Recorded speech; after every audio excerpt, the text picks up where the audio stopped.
nostalgia, memories, growing up in Central Florida in the 1990s. What a bunch of sappy crap. It's the Sappy Crap Podcast, starring Steve Bauman and Jarman Day. Welcome to the Sappy Crap Podcast, where the names are changed, but the stories are real. I'm Steve. And I'm Jarman. We're here to tell stories that only two longtime best friends can. From growing up in Central Florida to adventures in adolescent angst, we're going to talk about all of it.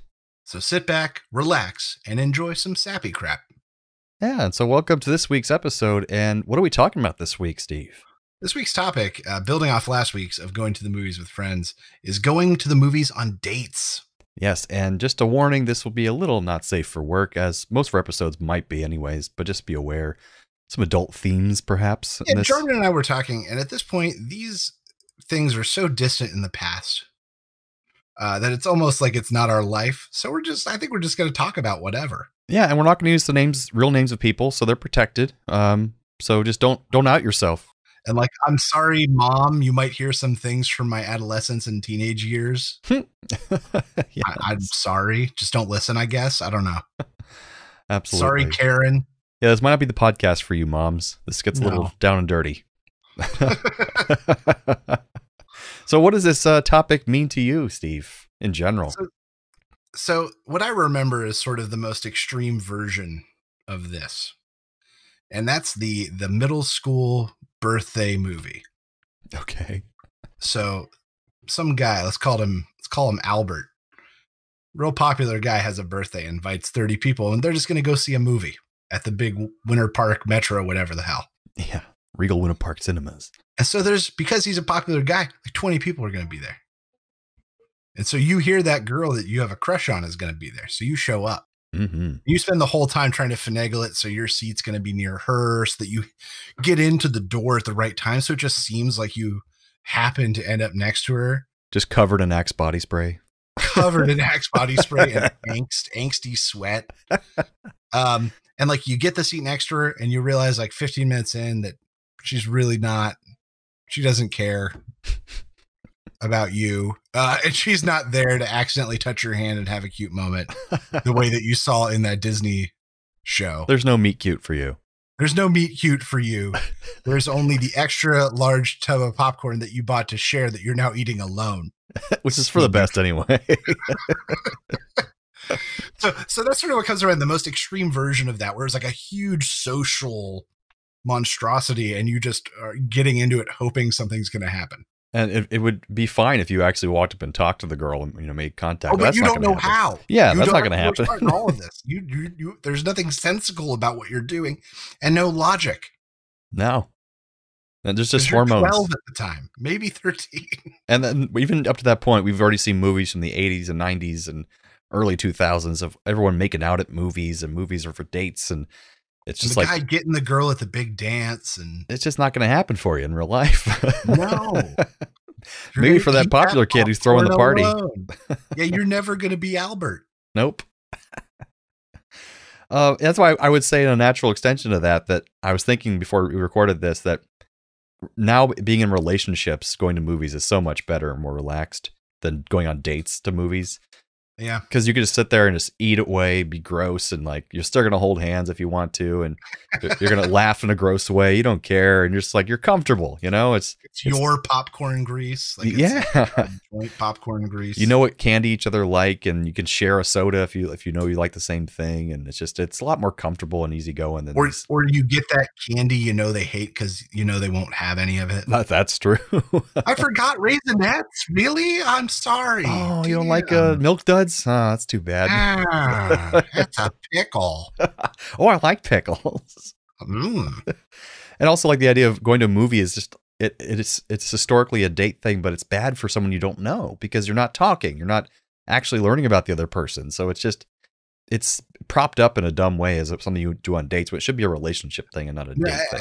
I absolutely agree. I think that really what it comes down to is that movies are a terrible first date. Yes. But yet that was the thing I always thought of first to do for first dates. And that's the worst part, is it's so iconic that like you have to learn this lesson a few times. Mm-hmm. Like I remember multiple dates with girls sort of in late middle school, early high school that didn't work because we went to movies, and I could never figure out why. And it's because movies are a terrible first date. Yeah. Like, and the best first dates are something you're doing together where you can talk. Like if you're a little older, you could be doing like a wine and paint thing, or going on a walk, or some kind of activity. You're doing something together and you can see how that person interacts with their people and how they talk to you and bring up conversations. Movies don't do any of that. Nothing. So it just doesn't make any sense. And another reason, and one of my stories is a good lead in, that a lesson about not going to see movies on the first date is you have to choose a movie for a date that you don't care about too much. Uh-huh. I remember in sophomore year, maybe, I went to meet a girl to go see Fellowship of the Ring. Oh, wow. It's a long commitment. Right. So that's when I learned this lesson, because I was really into the movie, but she was like, kibitzing and, trying to make out and stuff. And that's great. But I was like, but I want to see what happens. Yeah. Where's Frodo going? It's Fellowship of the Ring. So that was just a bad choice in general. I've heard of people like nightmare stories of like seeing like Schindler's List on a date or something like that. And then the time commitment. You're absolutely right. 3 hours, far too long. Yeah. Not a good idea. Too long. And I barely ever made out in theaters ever, really. But save that for like date 4 or 5 when you guys are already touching regular. Yeah, but like if I want to make out with somebody, I don't want to be in the theater with a bunch of other people and gross seats and stuff. I don't know, maybe that's your thing. Some people, that's their thing. That may be. They just Big love the germs. Displays and stuff. Yeah. It's everyone's popcorn craze. Gross. Just rub it over my body. I love running between the seats. I use it like a slip and slide. Just want to like the feel of the rough floor on my tongue. Jump on my back, honey. Put that old gum under the seat on my neck. Ooh, I found an icy under a seat. Oh, God. So I had some stories here, just a couple that stand out, and I'm afraid they aren't very funny necessarily. One of them was in college. I went with, we'll call her Goldie, a girl I was dating for a long time, and we went to see a movie in this awesome little independent theater in Boston that was super old. That's where I went to college, in Boston. And it had a big main theater and then a really, really tiny room that they converted into like a little tiny personal theater, but they put a red curtain in there and everything, but like seats were jammed together, fit like maybe 10 people. Like not much at all. Okay. And we saw a movie called Short Bus. And if you ever heard of this movie, basically this artsy fartsy director decided he wanted to make real sex. I know of an iconic moment from it. Well, the whole movie basically has real unsimulated sex. So they wanted to get the actors together a year before the film to get to know each other and basically be like they're in a real relationship, so they feel comfortable having real sex on camera. So it was a big deal at the time this movie came out. So we wanted to be artsy fartsy and go and kind of a little steamy of a date to see this movie. Yeah. But it was so awkward because that theater was like, patroned by people like in the older crowd. So basically it was like watching with 10 people in a room, all like our grandparents' age, watching this like basically hardcore movie. So nice. It was a very awkward date, but it was not a terrible movie, just not good either. I remember at one point I went with a girl who I don't need to make up a name for, to go see About a Boy with Hugh Grant. Yeah. And it was at those crucial minutes after a film where the parents haven't picked anyone up yet. Like we were still at that point. And I remember we kind of found an alleyway between two of the shops. This is out at like the big Winter Park Superplex, whatever. Winter Park Village. And we just started making out hardcore. And I remember we kind of stopped and looked at each other. And she looked at me and she really in a goofy voice was like, "Your tongue was just in my mouth." And I remember that's when I knew I'd made a terrible mistake. Oh, God. That sounds adorable, though. I think that's funny. This whole thing was going to be weird. No, not good. I'm like, horny teenage Steve was just willing to overlook it. Oh, yeah. She could have been like, "Shalamazoo, Mr. Potato Head," and I would have gone in for another. It doesn't matter. Your tongue was in my mouth. And I just knew that it was going to be downhill. And 3 weeks later, we broke up. Oh, good. Summer school did not treat us well. Oh, gotcha. Just didn't work out for you. No. I never had summer school, I don't think. I did it to get the PE credit out of the way. Oh God, PE. I failed PE in school at one point. PE and LMS, life management skills. I took that one going into 9th grade to knock it out. I might have done that over summer. That sounds familiar. Because of that, I had like a stupid easy senior year. That was the payoff. It's worth it. So I got a story about a girl named Betsy and her mom. So this girl Betsy, who was like kind of out of my league, but very much like more adultish for a 9th grader. I don't know if that's a good way to say that. No.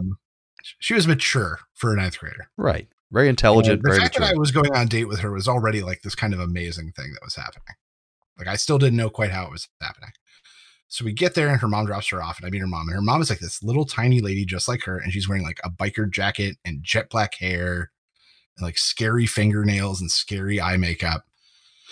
And I meet her and we have like a nice little introduction and I'm nervous and I'm already a sweater. So it's not great. And we go and we get in line and I realize that Betsy's mom is getting into line too. And so what's your mom doing? And she goes, oh, she's going to go see a movie while we're seeing a movie. Yeah, all right. It's like, okay. And I was like, okay, that way she's here. Like, that makes sense. And then I was like, what movie is she going to go see? And then she went over and asked, she's like, so my mom is going to go see The Mexican, which is the movie that we're going to go see. So we go in and we get seats towards the front. And I turn around and steal a glance and her mom's like 4 rows behind us. Oh God. Not cool, 4 Mom. rows behind us. We watch the movie. I don't do anything. Of course. I don't do anything. I think we may have held hands for 4.5 seconds at one point. But as previously mentioned, I was already a sweater. And having her mom behind me, oh man, it was bad. It was like Niagara. Just drenched. Just drenched. There was a splash zone like at SeaWorld. Oh God. And the movie ended. And I went and I got a hug from Betsy. And I got a hug from Betsy's mom. And that was the end of the date and the last date. Never happened again, huh? Never happened again. That's too bad. So this last one you're involved in. Oh, okay. You were there. So senior year, I took interest in a girl who we're going to call Lois, who was 2 years under us and super cute and very social and, you know, a lot of fun and smart. And somehow I got her to go on a date with me. And this is another one of the situations where like no one really knew how I had done it. Steve, this is your whole life. You have beautiful women that you. Oh, I know. And I don't know how to do it. I'm pretty You're an sure absolute asshole and you get women to go out with you all the time. I like my pheromones somehow entrance people. I'm not sure. So we go in this movie and I'm nervous as hell. And it was the sort of thing we were going to go see a movie. And then if things went well, we were going to go do dinner. Nice. So we went to see this movie. And in the movie, I remember that she made moves on me. She was the one that reached over and grabbed my hand at one point, put my arm around her. We got very cuddly, very touchy. After the movie, we were holding hands. It was like the best a date had ever gone for me. Heaven. You were there. Our buddy Jesse was there. And you guys were both there with dates. I can't quite remember who. Oh. For Jesse, I think it was one of 2 girls, but he dated 2 like best friends back to back, basically. And so I can never separate who he was with at any given moment. Maybe I was there with Caroline if the time matches You up. may have been there with Caroline. That's a fake name, From people. a timing perspective, I think you may have been there with Caroline. And we had a really good date. And you were nice enough to drive because I rode a bicycle. And you dropped us off. And I got a kiss on the cheek. And it was like a beautiful evening. I was so excited. Like I was just blown away. And so I remember I left her alone and I called her like the next afternoon, basically just to tell her I had a lovely time and to ask her out again. Of course. Because I was like, that's what you do. You show interest and make plans. Right. So I call and I talk to her mom, who tells me that Lois is out at Disney with a group of friends that day. All right. So I say, okay, fair. It's a Sunday. I think they had season passes. A lot of people did in Orlando. And so I wait and I expect her to call me back. So I get a call back like that evening and she's like very forlorn. I said, I had a really lovely time. Oh, I had a great time too. Do you want to go out again?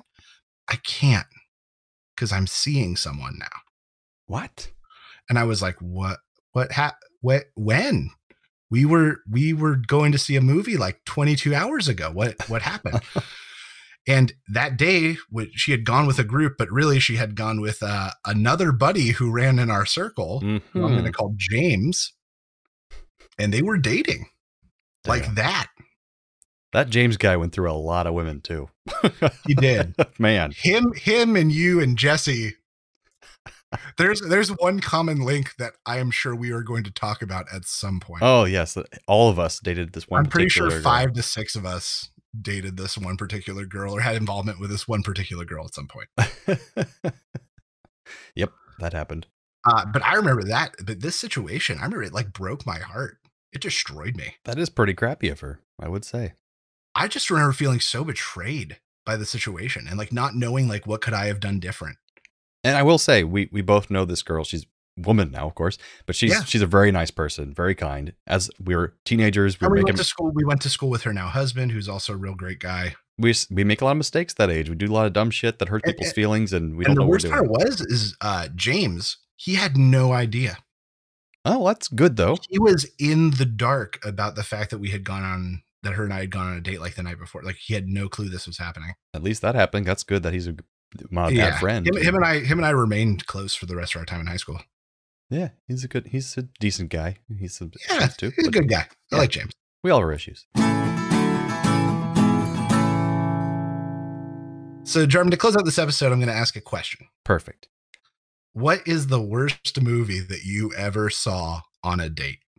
Well, I won't say the question isn't, was the movie bad, right? That's not the idea. Like, what's the worst experience kind of thing? No. For me, it's like, what's the worst film that you went and saw on a date with another human that you wanted to have sex with? I didn't realize that was the framing of that question. So I don't really have. You can interpret it however you want. Right. I don't care. Because it's not a bad movie. Some people think it's probably a terrible movie, so it might work. This girl we'll call Caroline.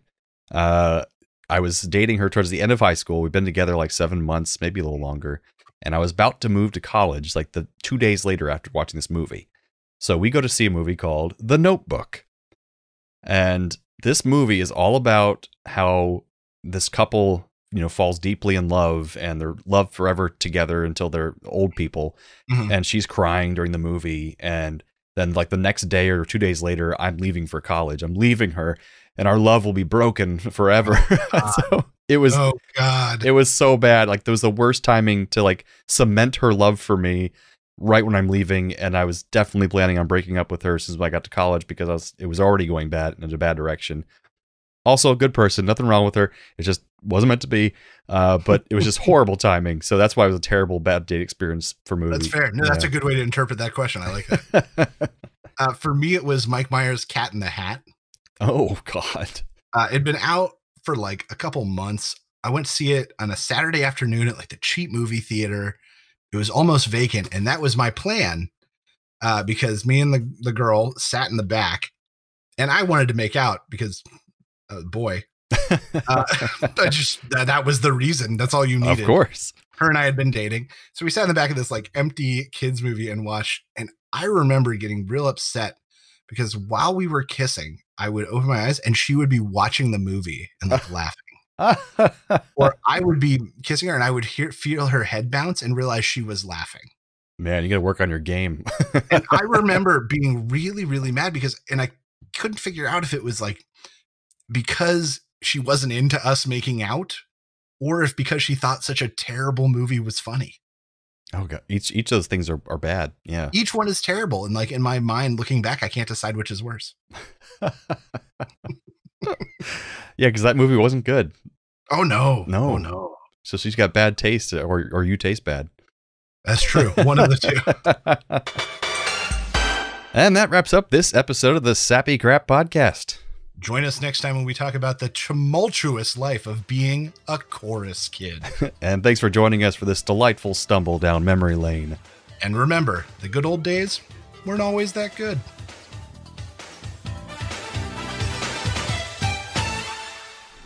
This podcast was brought to you by A Play on Nerds.